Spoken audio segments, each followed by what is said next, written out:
Thank you all for coming out this evening. I know I'm competing with the conference on world affairs and all the rest, so it's good to see at least a few people there. So this evening I'm going to talk about the Antarctic ozone hole, and in particular I'm going to discuss whether we actually are starting to see a recovery from the Antarctic ozone hole, which is kind of the big news about the Antarctic ozone hole at the moment. But I'm going to spend about the first half of tonight's talk actually giving you a little bit of a refresher or a review on ozone hole science. I know ozone hole is something that there we go. The ozone hole is something that 10, 15 years ago was, I think people were very familiar with, and possibly less so now. So I do want to take a little bit of time going over some of the background of the ozone hole. Whoa, yeah. Is there a bus or something?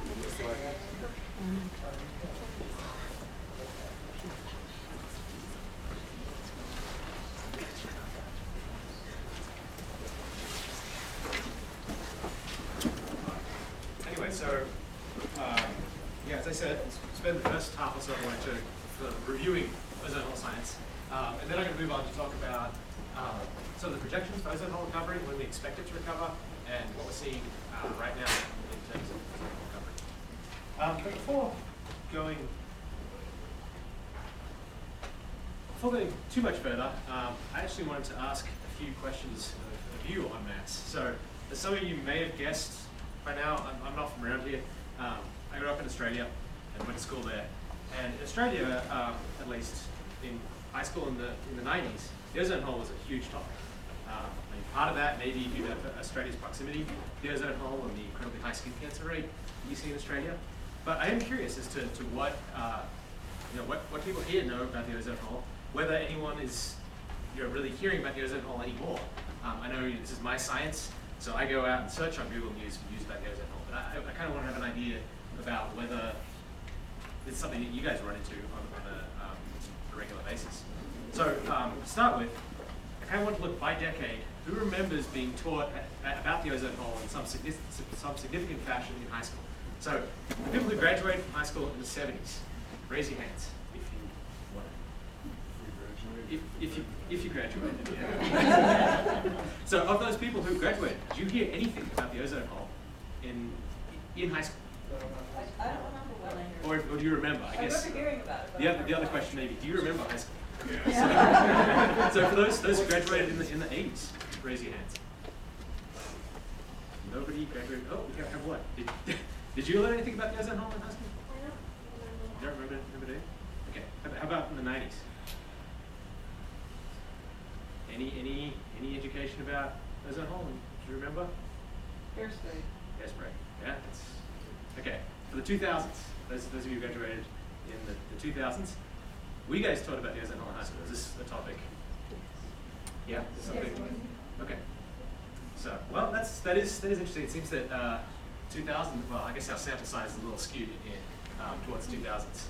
Anyone who graduated in the 2010s, did you learn anything about the ozone hole? Yeah.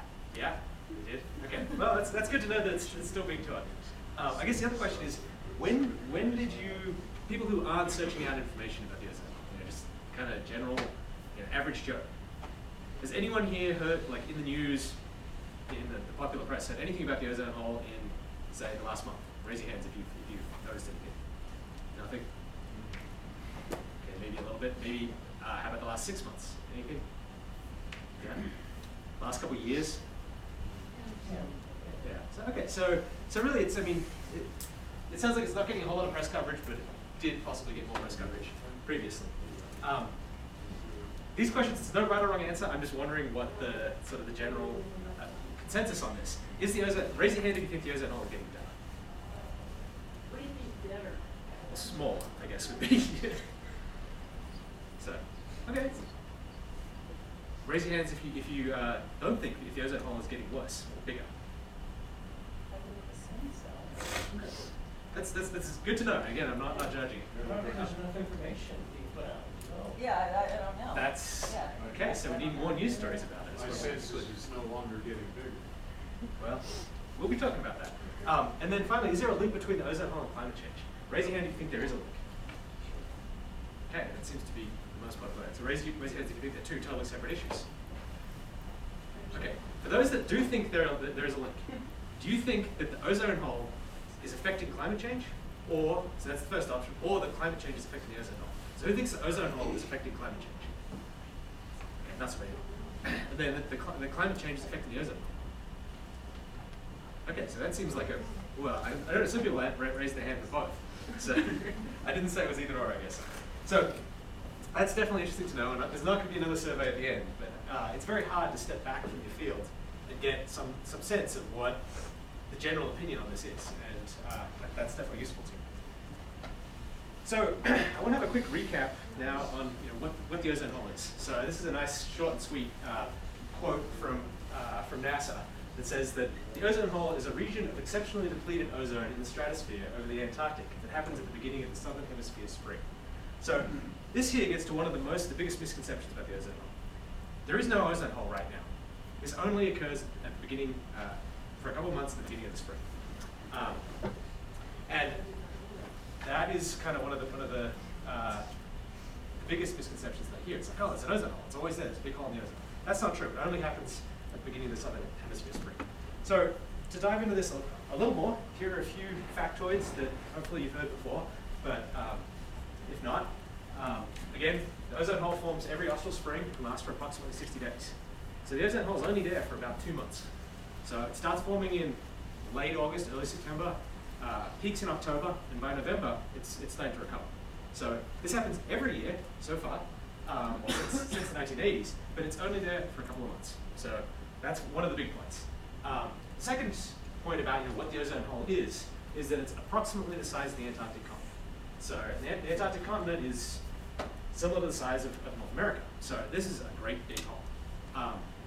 But it's not a fixed hole. It's not as though it's just the air above Antarctica that's been depleted of ozone. This thing wobbles around with weather patterns and dynamical influences. So we'll see that in some videos in a little bit.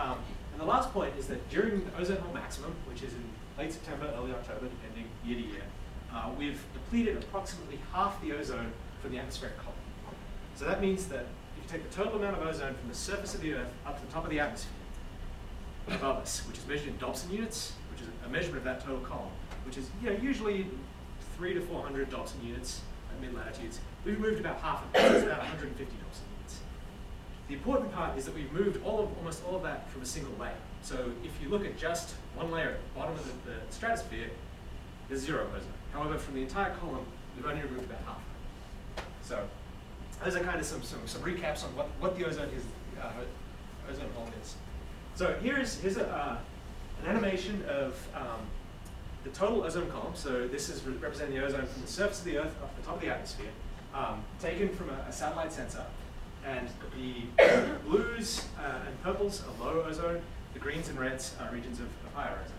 So you can see, October and November, the ozone hole is kind of at its peak. But towards the end of November, things start getting a little weird. It starts breaking up. By December, it's totally gone. So, play that again, I think. Maybe.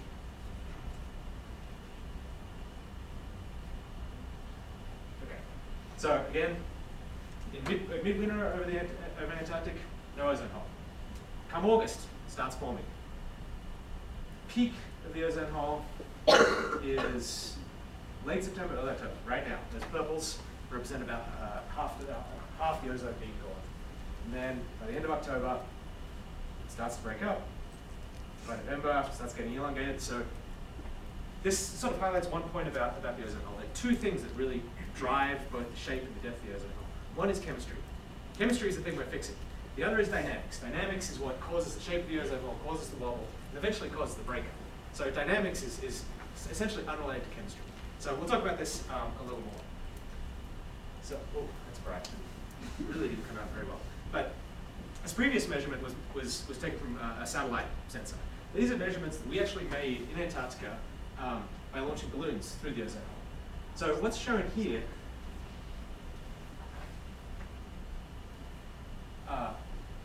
profiles of the ozone hole. So the first day we get to Antarctica, which is before, in late August, before the ozone hole is really formed, we take a sounding. That's this black line. So this is what a normal ozone profile looks like. So this peak we see here about 17 kilometers, which is the bottom of the stratosphere in Antarctica, is the ozone layer. So we can see at this point, this is measured in partial pressure, so don't really worry about units, just worry about the relative size. We have about 15 units of ozone at the peak of the ozone layer. These blue soundings are profiles we made later in the season. So you can see this profile was made on September 28th. So at this point, you can see that from the peak of the ozone layer, we've depleted almost all the ozone out of that profile. So at points in the atmospheric profile, ozone goes to zero. This is an important point that we'll get back to when we start talking about ozone recovery. The other thing you can notice is this minimum in ozone kind of wanders up and down. You know, here it's like 15 kilometers. It's getting a bit broader here. Again, pretty broad. Here it's moving higher, maybe 17 kilometers. So these are all soundings taken about a week apart over McMurdo Station. Sorry, 3 days apart over McMurdo Station, and gives you a vertical view of what the ozone hole looks like. Again, the point being, where we used to have the maximum in ozone, it's been depleted to zero. So we're going to look a lot at 2010 because that was a year that we were in the field making measurements. So now I just want to kind of give a quick review about the causes of the ozone hole. For some of you, this may be news. Hopefully, for the rest of you, it's just a refresher. But there are really three ingredients to the ozone hole. The first is the chemical ingredient, chlorine. Chlorine is the major species that causes ozone depletion in the ozone hole. Bromine has a minor effect on ozone depletion. However, this might be becoming more significant under the current regime. So we'll talk about it a little later. The second ingredient is polystratospheric clouds. Polystratospheric clouds are a very special type of cloud that forms in the lower stratosphere at very low temperatures. There are very few places in the Earth, on Earth, that you see polystratospheric clouds. They're prevalent in Antarctica over the winter and spring. They're occasionally seen in the Arctic, but that's about it. And finally, the third ingredient that we need is sunlight. So using just knowing these 3 points, you can explain a lot about the ozone hole. The chlorine explains why we only started seeing the ozone hole in the 80s. So this chlorine comes from human activity, and we really started emitting these in bulk in the 70s. And this sort of explains the onset of the ozone hole in the 70s and 80s. The polystratospheric clouds explain where we see the ozone hole. Again, there are only a few places you see these, primarily over Antarctica. So this explains why we have an ozone hole over Antarctica. We don't have an ozone hole over Boulder. It just doesn't get cold enough above Boulder to form these clouds. And finally, sunlight explains why we see this in the springtime in the Antarctic, why it happens in August and September. That's when the sun is rising over Antarctica. Over the night, there is no sun in Antarctica, so we're missing this ingredient. So just by knowing these 3 points, you can explain a lot about how and why the ozone hole forms. This is the one actual chemistry slide we talk about. This is kind of a schematic of the overall set of chemical reactions that lead to ozone depletion. So the cause of ozone depletion, the root chemical cause is chlorine. So this chlorine comes from chlorofluorocarbons, which are industrial chemical, which we'll talk about briefly, which make it up into the stratosphere. These chlorofluorocarbons can be broken down by intense UV light to give us raw chlorine. However, this pretty quickly becomes in what we call chlorine reservoir species. The biggest one is chlorine nitrate. To a lesser degree is hydrochloric acid. We refer to these as reservoir species because these species don't actively deplete ozone. This is just a reservoir for chlorine in the stratosphere. The polystratospheric clouds, shown down here, come in the fact that they have the ability, through a special sort of chemistry called heterogeneous chemistry that happens on the surface of ice crystals, to take these reservoir species, have a reaction that creates nitric acid in the clouds, and liberate gas phase chlorine, CO2. So the polystratospheric clouds are critical in the release of these chlorine from these reservoirs in a CO2 gas phase chlorine. Over the winter, we have lots of polystratospheric clouds. It's very cold, dark, and we get a big buildup of the CO2. CO2 in itself does not destroy ozone either. However, when the sun rises in August and September, in the stratosphere you have very intense ultraviolet light. This ultraviolet light can break apart the CO2 molecules to give us chlorine atoms. We refer to these as chlorine radicals. So these are very, very reactive chemicals. So these Cl chlorine radicals can then react with an ozone molecule. Again, ozone is just simply 3 oxygen molecules stuck together to transform it back into ozone and into chlorine monoxide, ClO. The ClO molecule can then react with another ClO molecule in order to give us Cl2 back and O2. So the sum of that reaction is to take two O3 molecules and create three O2 molecules. So we're turning the ozone back into oxygen. The CLO then can react again either with a single oxygen or with another CLO to get back to either Cl or Cl2. But because this is happening in the spring and there's plenty of sunlight, the Cl2 pretty rapidly gets turned back into the chlorine molecule. There is another pathway by where the chlorine ends up back in one of these reservoir species. There's a lot of nitric acid up there, which gets back to chlorine nitrate. If this happens, we then need polar stratospheric clouds to step into the picture and turn that back into reactive chlorine. There is a similar set of reactions that also occurs with other halogen species, such as bromine. So this is kind of the chemical overview of what goes on. This is the chemical side of the ozone hole. Equally important to the chemical side of the ozone hole is its dynamical side. So, we've explained how chlorine destroys ozone, but we need to just explain a little bit more why is it that we only see this ozone destruction over Antarctica. So this is a Australian representation of the world, South Pole up, pretty standard. And what we're showing here is this vortex that forms over Antarctica every winter. So this vortex you can really think of as a cyclone, stationary cyclone, sitting over Antarctica in the upper atmosphere. And what it serves to do, is to isolate the air mass over Antarctica from the rest of the world. So when we destroy ozone over Antarctica, there isn't a method by which ozone-rich air can mix back in from equatorial latitudes. So this vortex isolates the air mass over Antarctica. And that's why you see, when we saw that video, we saw this kind of wobbling jelly bean of a thing. That's the vortex moving around, keeping the ozone-depleted air in place, separating it from the outside of the atmosphere. The other key about the vortex is it stops the mixing in of any warmer air. So this is how we manage to get these incredibly cold temperatures in the stratosphere over Antarctica. And these incredibly cold temperatures can lead to the formation of polar stratospheric clouds. So this is a picture took from the Breda station in August.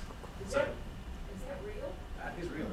So no Photoshop or anything. This is what polar stratospheric clouds look like. What does it look like? The reason they look like that, there's two types of polar stratospheric clouds, creatively called type 1 and type 2. Type 1 clouds are liquid clouds, type 2 clouds are ice clouds. And the reason it looks so impressive is that these are very fine ice crystals that are very, very high in the atmosphere. So these clouds light up well after the sun has set in your local location, which is why it explains why it's dark here, and then we see these clouds very brightly. Because the ice crystals are all falling, they line up and give us these refractive patterns. So these type 2 clouds are often referred to as nacreous clouds, and they're phenomenally beautiful. They're a fairly regular occurrence in the spring in Antarctica. Occasionally you can see them at very northern latitudes as well. But in order to get these type 2 nacreous clouds, temperatures have to be below minus 120 degrees Fahrenheit. So this is incredibly cold. The type 1 clouds, which are liquid clouds, only need to be below minus 108 degrees Fahrenheit. So they form at a warmer temperature. So the other interesting thing about these clouds is they're not really water clouds. The clouds that we see here are made up of water in various phases. We have liquid water, ice clouds, etc. These clouds are largely made up of nitric acid. So they're very different to regular clouds. The ice clouds, like these ones, are a substance called nitric acid trihydrate, which is a combination of nitric acid and water. So these polar stratospheric clouds are a naturally occurring event. They're not evil. I know whenever I'm in Antarctica, people say, "Oh, those are those bad clouds that destroyed the ozone layer." No, they're not. They do play a big part in it, but these do occur naturally, and they're very pretty. So the evil part of, if you want to call it that, I don't want to make a value judgment, but the evil part of the ozone hole is chlorofluorocarbons. So a quick review about chlorofluorocarbons. These are, technically speaking, these are a family of chemicals that include only carbon, chloride, and fluoride. So it's not just a single chemical. There are a bunch of different chlorofluorocarbons. These are industrial produced chemicals. These do not exist naturally. They have to be synthesized. They were initially developed and used as refrigerants. Up until very recently as refrigerants. They're also used as aerosol propellants. So that's where the hairspray thing comes from. They're from an industrial standpoint, they're a fantastic chemical. They have boiling points fairly close to room temperature. They're non-toxic. You can. I think one of the demonstrations they used to give was someone taking a big mouthful of CFCs and then blowing out a candle with it to demonstrate, how safe they are. And they're actually also make excellent fire extinguishers. The reason that chlorofluorocarbons are particularly dangerous to the ozone hole is because they have a very, very long lifetime in the atmosphere. CFC 11 has an atmospheric lifetime of around 55 years. So when I mention atmospheric lifetime, you can think of this kind of being analogous to the half-life of a radioactive element. So it's not saying that every CFC 11 molecule that's emitted will last 50 years, but on average, you've lost about half the CFC 11 after 50 years. CFC 12, which is another one of the CFC compounds, has a lifetime of 140 years. So this explains why CFCs are so dangerous to the ozone hole, even though they're a fairly small part of the source of chlorine in the atmosphere. So if you think about it, sea salt is mostly sodium chloride. Waves are breaking all over the place, all over the earth, all the time, emitting tremendous amounts of chlorine to the atmosphere. Millions of times more than we could ever emit in CFCs. However, the big difference between CFCs and sea salt is that sea salt is water soluble. So every time it rains, that sea salt gets washed right back into the ocean. And you probably noticed this, if you go out to the coast, right on the coast, maybe a couple kilometers inland, it smells like the ocean. You smell sea salts. However, you go 10, 20 kilometers inland, it doesn't smell like the ocean. And the reason being that the chlorine that is emitted from the ocean has a very short lifetime. However, these chlorofluorocarbons have such a long lifetime that they manage to make it, for where they're produced, northern industrial countries mostly, up into the atmosphere, into the stratosphere, and the exchange between the lower atmosphere and the upper atmosphere, the stratosphere is very slow. So you need a long lifetime to do this, and make it all the way down to Antarctica. So another interesting fact about CFCs is it doesn't really matter where on Earth you measure. So if you're interested in how many, what the CFC concentration is over Antarctica, you can make measurements over here in Boulder, and they do, and I'll show some data. Because it's so well mixed in the atmosphere, but it's the same everywhere, because its lifetime is so long. So the big success story from the ozone hole, and sort of where we change gears a little bit and start talking about ozone hole recovery, is the regulation of chlorofluorocarbons. So what we have here is a plot from the UN showing global CFC production as a function of time. So we can see this plot is interesting. There's sort of two peaks. It peaked first in early to mid 1970s, and then peaked again in the mid to late 1980s, and then started heading downwards rapidly. So we can explain this pretty quickly by looking at a brief history, a timeline of CFCs. So CFCs were first invented in 1990. At that point, they were a novelty. There was no good industrial method of producing them, and no particularly good use. The first big change in CFCs was in 1920. A guy by the name of Midgley came up with an industrial process for effectively making CFCs. He also managed to turn them into an effective refrigerant. So before then, refrigerators and the like were run with ammonia.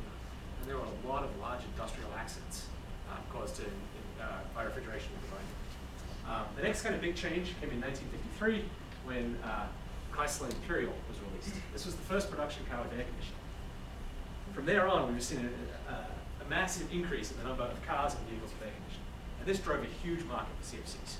So they're great refrigerants. So we can see in this, if you look back in this previous plot, we can see from the 50s on, it's exponential growth in CFC production. However, in 1973, two scientists, Roland Molina, came up with a hypothesis that CFCs could destroy ozone. So this is very interesting, and they actually went on to win the Nobel Prize for this discovery. So this kind of explains this here. They made this great discovery. CFCs can destroy ozone. Slowed down CFC production, but didn't really reduce it, because it's like, yes, this was theoretically great, but we hadn't really seen any ozone depletion going on at that point. There's still plenty of ozone over Riverside where they were working at the time. So yeah, it kind of put the brakes on, but it didn't really precipitate much of a decrease in CFC production. Big change came in 1984 when we realized that we lost 40% of the ozone over Antarctica. So initially, this was actually seen in satellite data. However, the satellite folks just marked it as, I was like, oh, that can't be right, and marked that data as bad data. It wasn't until a British guy by the name of Joe Farman actually went down to Antarctica, made measurements of ozone, took his instruments all back to England, calibrated them, recalibrated them, took them back to Antarctica, made the measurements again, that he really wouldn't believe that we'd lost 40% of the ozone over Antarctica. So after that, things happened pretty quickly. In 1987, the Montreal Protocol was signed. This was a big international protocol, has some similarities to the Kyoto Protocol. And this, the outcome of this protocol was an agreement to reduce CFC production by 50% by 1989. So going back to this, this is where the decline started.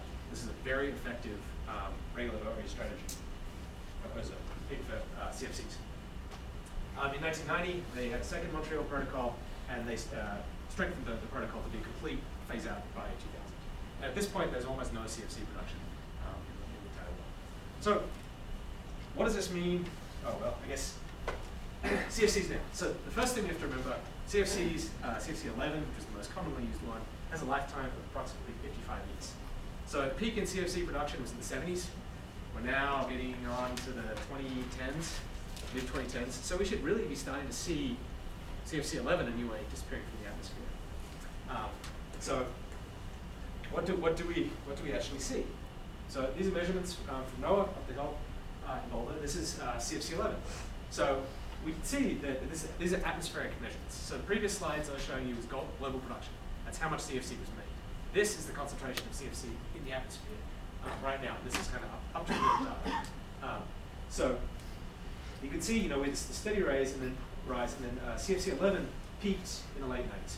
CFC-11 was one of the earlier CFCs used, so it actually had, even by the late 90s, it had some time to start decreasing. However, even right now, we've only seen the CFC levels drop by 10%.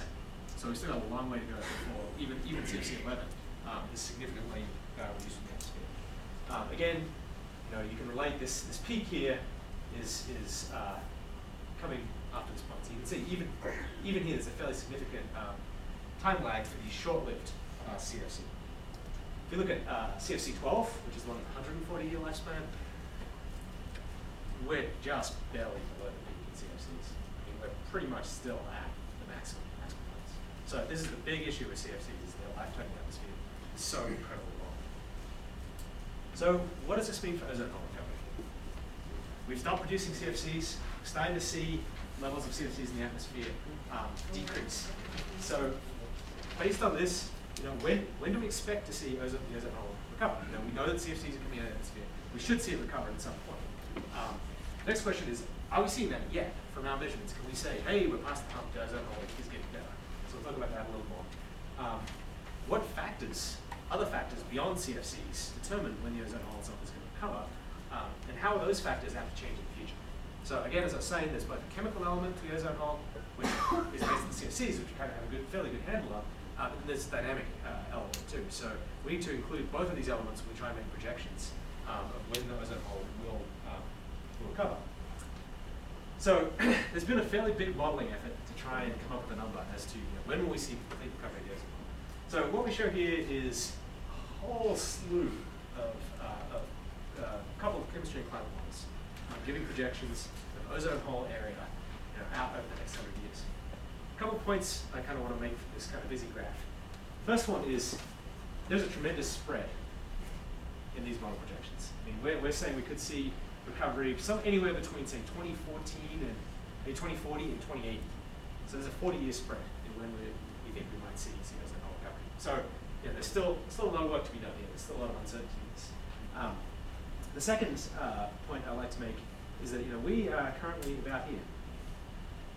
So based on pretty much all of these models, we are right at the tipping point where we should start seeing ozone hole recovery. The other point I'd like to make is that you'll notice that most of these white points here are observations.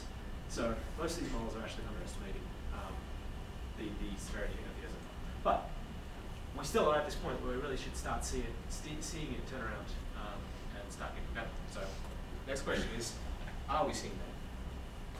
So here's the up-to-the-minute ozone hole from this year. So this was 2012 ozone hole, but is our most recent ozone hole. So it looks, over the winter, again, really not much in the way of ozone depletion.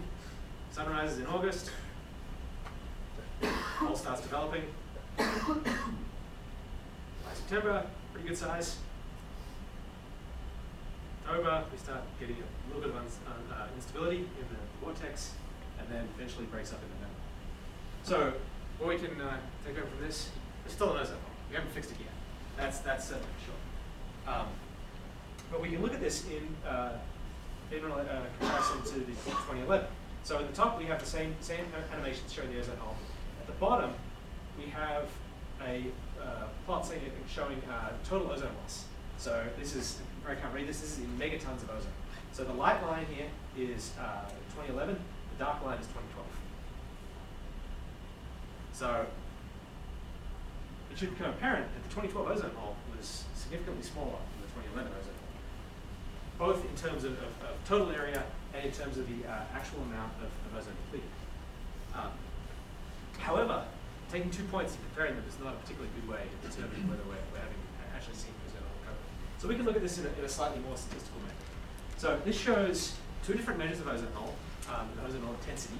The first one is ozone hole area. That's just the size of the ozone hole with some arbitrary definition of what is inside and outside the ozone hole. We can see, over the past 40 years, from 1979 onwards, the 2012 ozone hole is pretty small. We're talking 18 million square kilometers. However, the important point is the variability from year to year is pretty huge. So we're trying to pick a fairly small change out of a highly variable signal, which statistically is kind of hard to do. The other thing to note is that the 2011, even though the 2012 ozone hole was fairly small, the 2011 ozone hole was pretty darn close to record size, and the 2006 ozone hole was the biggest one ever. So again, the point is we're trying to pick a very small signal with a lot of variability. Same thing can be said in the minimum ozone. However, this has become more stable. 2012 had fairly high minimum ozone, so that's a good thing. That means the ozone hole was less deep. But again, the variability is fairly large. So, the signs are encouraging, but it's certainly far from conclusive. There has been some work done by a researcher who used to be at CU, Murray Salvi, who tried to separate this, to attribute this variability to dynamic conditions. So he could say that, trying to say that this was a big ozone hole because of this meteorological phenomenon, not the chemistry. So he was trying to remove this variability. And his conclusion after modeling the dynamics that accounts for this variability is that we were seeing, we just started to see ozone hole recovery. But that's, paper's just out, it's fairly controversial. I certainly wouldn't hang my hat on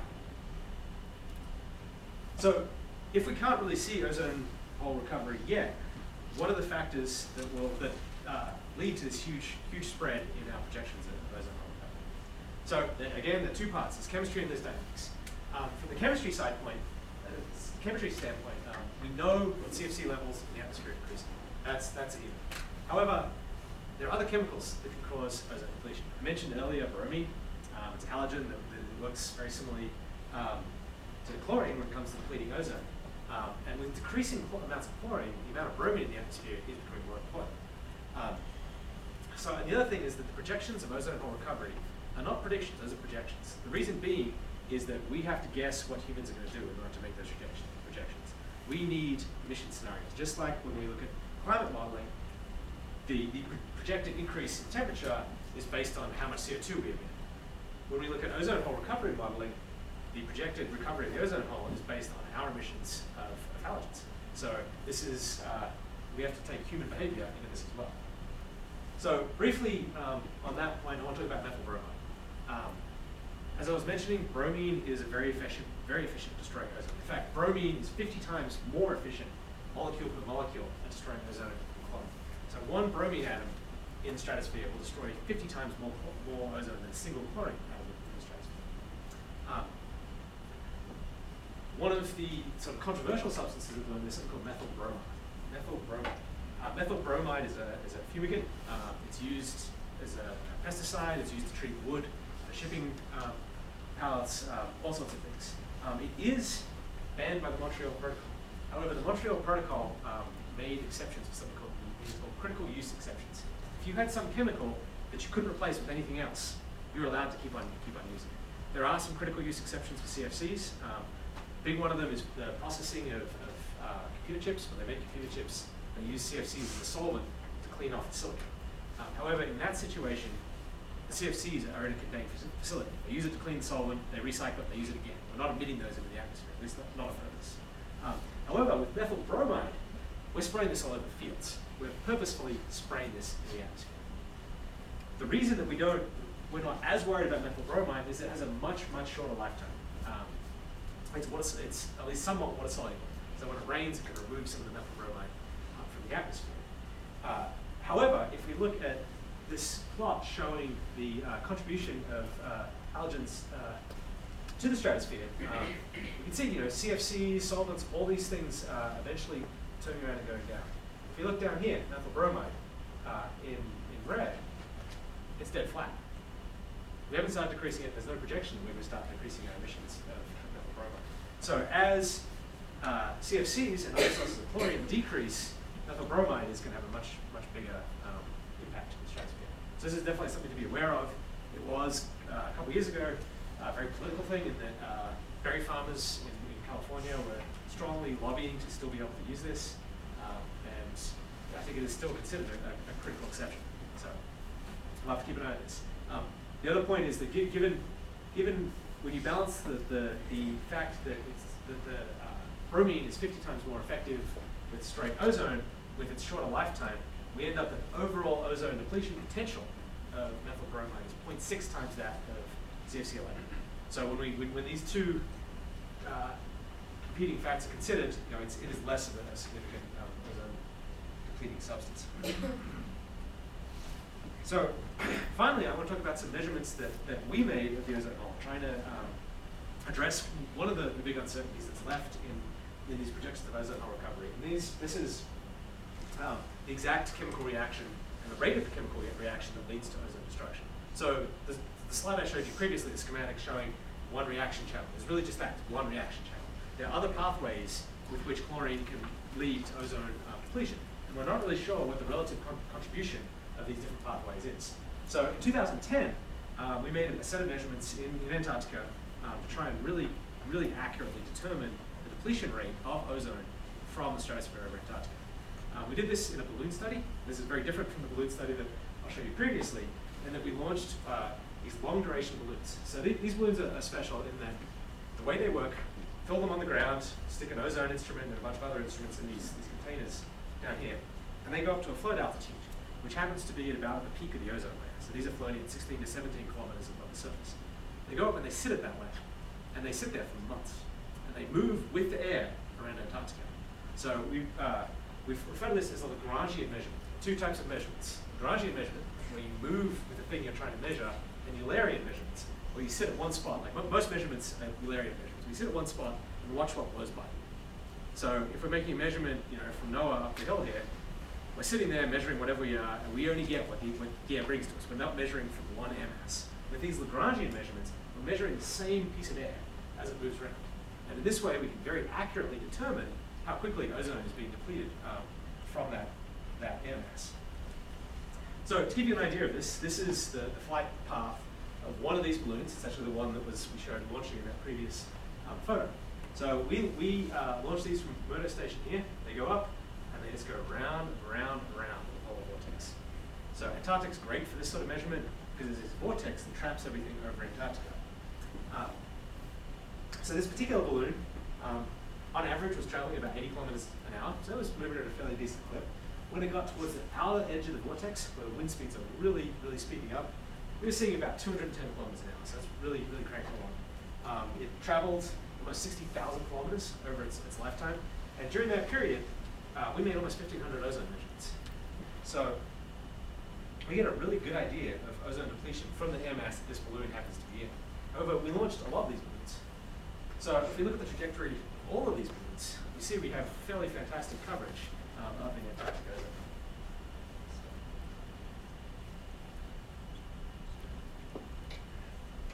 So this is the total trajectory of about 17 balloons.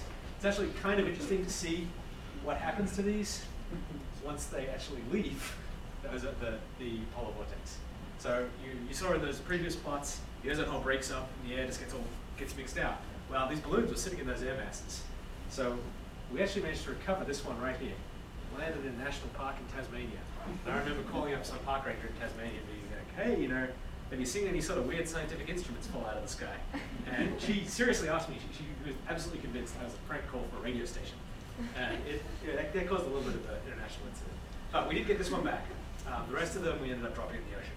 So we didn't get them back because we were careful not to overfly any populated areas. But anyway, this is the kind of data we see from one of these balloons.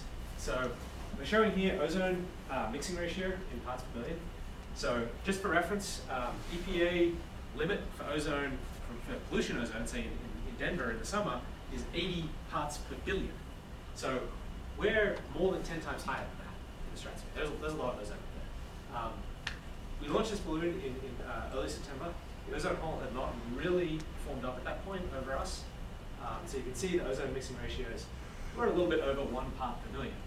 Then you can see in late September, we see this precipitous drop in the ozone mixing ratio. And by the end of September, early of October, we're pretty much at zero for ozone mixing ratio. So we've seen all the ozone depleted out of this gas. So this is the data we were really looking at. The red points that we've shown on here are what we call matches. So we take this instrument, we build it, we calibrate it in our lab, and then we launch it into the stratosphere, which is incredibly harsh. So we don't really have that great confidence that the instrument's still working properly when the temperature is minus 80 and it's at 60 kilometers high in the atmosphere. So we had several other research stations in Antarctica work with us on this. We would give them a heads up whenever one of our balloons was going to travel over their research station. And they would launch an ozone instrument on a balloon just quickly goes up and then falls back down. And we would get the ozone mixing ratio as that passed by our balloon. So that's what these red points are. The point being, the sort of encouraging news here is that our data pretty much exactly overlaps these red points. So we have very good confidence that even though these instruments have been spending months in the stratosphere, they're still working very well. So what we hope to get from this, and we're still working on, is a very accurate measurement of the rate of ozone depletion. And this will allow us to really narrow in those projections of ozone hole recovery, at least the chemical side. Still, the dynamical side to be dealt with. So moving on, we talked briefly and sort of finish up with the influence of dynamics on ozone hole recovery. There are two major dynamical impacts on when the ozone hole will recover. Unfortunately, they have opposite signs. So the first one is that due to changes in circulations in the very upper atmosphere, this is above the ozone hole, we expect to see a weakening of the Antarctic vortex. So this is what we see in climate models running out, a century from now. Is this weakening Antarctic vortex? This leads to two things. The Antarctic stratosphere will be warmer. That's because we're having more descent. So the air from the upper atmosphere is moving down more rapidly over Antarctica. When air moves down, it heats up from the compressions. This is referred to as adiabatic heat. So we expect to see the Antarctic stratosphere get a little bit warmer through this effect. The other part of this is there's less isolation in the Antarctic vortex. The vortex isn't very strong. We have mixing in a mid-latitude air, which can help to refill the ozone hole. However, we have this competing factor, which is decreasing temperatures in the stratosphere over the globe as a whole. So these decreasing stratospheric temperatures would lead to more stratospheric clouds and possibly more chlorine activation. So unfortunately, these two effects push in other directions. We have two effects where we don't really know the magnitude very well with opposite signs. It makes making projections very, very difficult. I'm not going to talk so much about this because this really gets into some kind of tricky dynamics. But this decreasing stratospheric temperatures is an interesting one. This is where we do have a tie-in between the ozone hole and climate change. So one of the kind of well-known effects of climate change in trapping infrared radiation near the surface of the Earth is that we warm the surface of the Earth, but we're stopping that radiation making it to the upper atmosphere. So we end up cooling the stratosphere as we warm the troposphere. So these are measurements, satellite measurements, showing trends in stratospheric temperature. So you can see over the past 30 years, we've had a fairly dramatic decrease in stratospheric temperatures. These temperatures can lead to the formation of more polar stratospheric clouds and more chlorine activation. And you remember in those slides I showed earlier, where we were seeing the ozone going down to zero at certain levels in the atmosphere? What that tells us is that there is an excess of chlorine. we have more chlorine than we need to destroy the ozone. We destroyed it all down to 0. So if we have more polar stratospheric, even if we reduce the amount of CFCs in the atmosphere, if we have a greater number of polar stratospheric clouds, we can still create sufficient ozone, sufficient chlorine to deplete ozone. So this is sort of one of the major tie-ins between where climate change is having effects on ozone hole recovery. So we may expect to see the ozone hole recover a little bit more slowly because of this effect. And that's the thing I was saying, that for these projections, we really have to take into account human behavior, not only in the emission of CFCs, but also in the changing of in climate change itself. So to wrap things up, I just want to sort of the main points, the take-home points. Ozone hole is a man-made phenomenon that occurs every spring over Antarctica. I remember probably 10, 15 years ago, there was some debate about this. There's no more debate about this. However, it's very interesting that the same people who 15, 20 years ago, like some of the very same scientists who were saying that ozone hole, humans didn't have anything to do with it, has to do with cosmic rays and circulation, are now the very same people who are saying humans don't have anything to do with climate change. So this is definitely an interesting tie-in, that there are some contrarians who always just want to be contrarians. However, there is really no debate whatsoever that this is a man-made phenomenon. We've made direct measurements of this. Ozone hole is primarily caused by chlorofluorocarbons. The Montreal Protocol led to the phase-out of most CFCs a decade ago. And we're now starting to see CFC concentrations decrease in the atmosphere. So looking forward, the model projections indicate that the ozone hole will fully recover between 2040 and 2080. It's not very satisfying when we have a spread of 40 years, 30 years in the future. So we definitely need to work on this. We may be seeing the first signs of ozone hole recovery right now. I think more importantly, we may be seeing it right now. If we don't see them in the next 10 years, something is horribly wrong with our understanding of the ozone hole. So this is definitely something to watch out for when we have the first really conclusive signs that the ozone hole is recovering. And this will be significantly reassuring to our understanding of how the ozone hole works if we actually start seeing it recover. Yeah, and we've still, some of this uncertainty in ozone hole recovery is due to our uncertainty as humans with emissions of chemicals and this dynamical element that we have to bring as well. So one last point I want to make is, even though this sounded kind of doom and gloomish, I actually really like talking about the ozone hole because it's one of the few things in sort of the environmental science, atmospheric science fields where it's kind of a good story. You know, it says a positive ending. We actually got together, we managed to come up with some sensible regulations that led to us getting rid of CFCs, and now we're starting to see the outcome of that. The other point that I want to make is that it takes a long time to see the outcome. So this is work that was done in the 80s. We're now 30 years after that, and now we're starting to see the effects of this. So there are definitely some parallels that can be drawn between this and climate change in that respect. So thank you all, and any questions?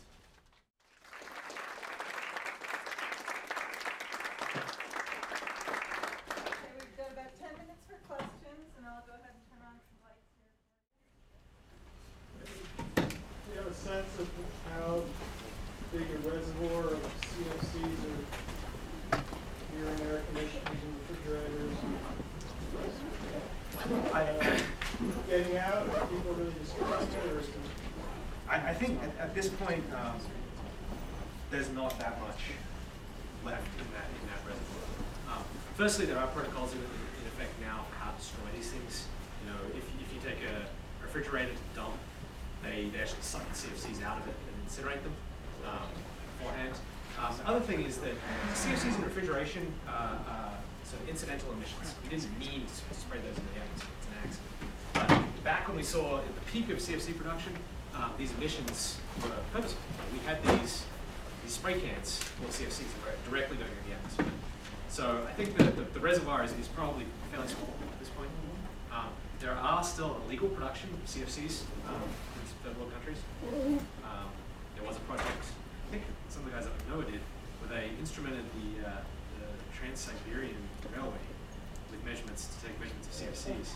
And they saw some peaks, you know, in some of the more remote parts of the former USSR. They were still making them for air conditioners. I mean, CFCs actually still work better than their replacements. But, yeah.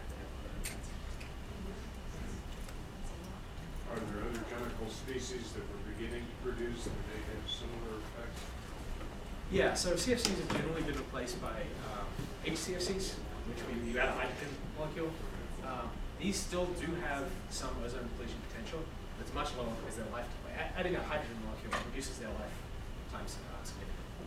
So the new refrigerants still do deplete ozone, just a whole lot less. And again, methyl bromide is a big one. Some of the other brominated species. So earlier there was a graph about how much CFC was in the atmosphere, but in 2002 there was a huge drop in the amount of CFC. What happened then? I did not notice that. Yeah, so It's one of these, right? no, you passed it. This one. Keep going forward. Oh, this is the Montreal this is the Montreal Protocol again. So, Keep going forward. It's the bar one. Yeah, the bar graph. oh, the ozone hole size. The histogram. Yeah. So 2002, the ozone hole. Oops, that's wrong. 2002, the ozone hole split in two. This was a very dynamically very interesting year. Actually, I don't know the movie of it. Yeah, this here. Yeah. So that was a purely dynamical effect. The vortex broke up early. It split into these two jelly bean shaped things that took off and flooded in latitudes.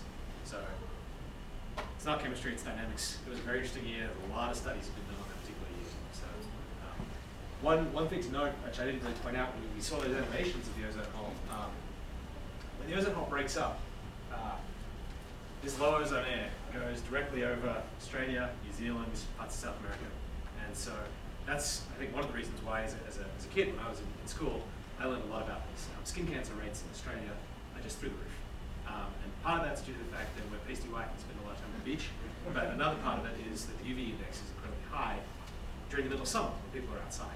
And that is because of this low ozone air that gets ejected from the ozone hole and ends up over these populated areas.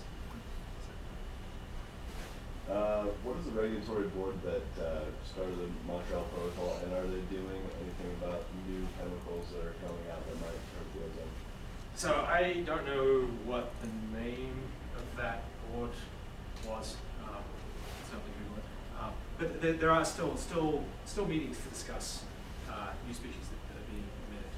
And I think the Montreal Protocol meetings were had sort of on an annual basis in the 80s and 90s when this was a really big issue. But it is still something that we're keeping track of. So particularly as people use different drugs. When you were talking about the stratospheric clouds, and you were talking about how they were related to ozone, I was just a little confused. Are they created because of the hole in the ozone, or are they contributing to it?